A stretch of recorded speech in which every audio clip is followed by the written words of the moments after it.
Ganda naman dito. Mimiss ko tuloy yung labi dubs ko. Matex nga.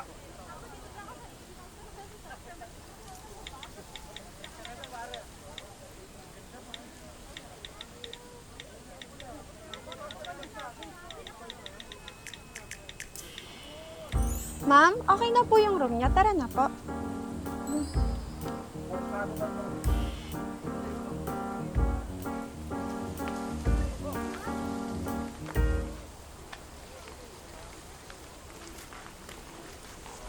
Mag-apply na tayo ng sunscreen. Bili ako eh.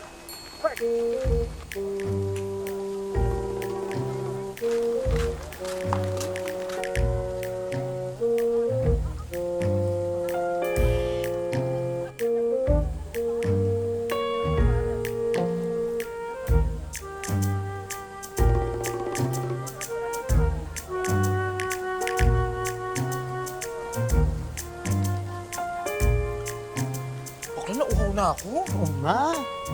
Sir Eric, ang ginagawa mo dito? Sir Eric, manlibre ka naman, nauna kami. Buti na lang nandito kayo. Asa si Tonyo? Kailangan ko tulong niya. Malamang kasama si Bobby. Kanina pa. Nasaan? Ako na nga lang maghahanap. Magkakasala ako dito eh.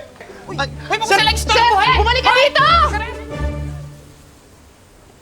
Totoo ba na break na kayo ni Jared?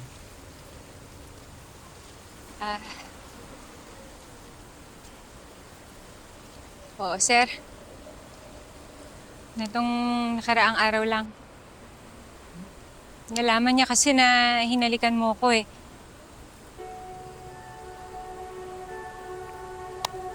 Ganun ba? Sorry Bobby ha. Hindi ko alam na ganun pala yung epekto ng mga ginawa ko. Kaya pala. Ngayon naiintindihan ko na kung bakit sinapak niya ako nung gabi na yun. Sensya ka na. Gusto mo ba kausapin ko siya para magkaayos kayo? Ay, naku, hindi kailangan.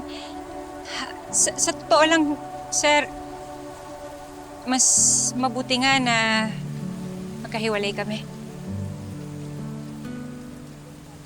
Bakit naman? Kasi Tonyo, Bok! Bok! Bok! Oh! Bok!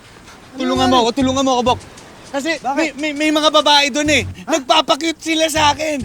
Tinetest talaga nila kung gaano ako ka-faithful kay Selena. Bok, alam mo naman wala sa jeans ko yung... Ayoko talaga, Bok. Sir Eric! Ay, tara! Doon tayo! Istorbo ka dito eh! Tara! Makiramdam ka na. Oo! Bok, tulungan mo ako. Bok!